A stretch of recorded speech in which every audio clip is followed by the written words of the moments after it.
So we have cleaned it all out, and it was a task. You had to be really cautious and careful and persistent and gentle at the same time, because they did not want to come out here. There was glaze binding them right in there.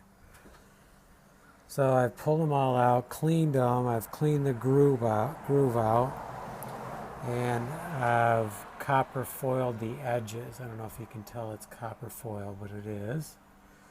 And on all the pieces. Now we still have a piece missing, but I need to at least fit these back in to get a measurement on that piece that I'm missing. And then I'm hoping, I had to cut a piece. This piece right here went down longer, but I had to take my glass cutter and put a slice across here, and fortunately it broke just right where I scribed it.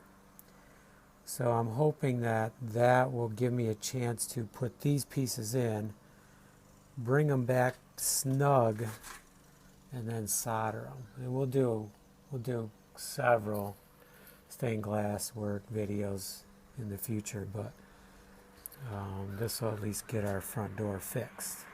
That's what I'm hoping, and I'm hoping it still looks good.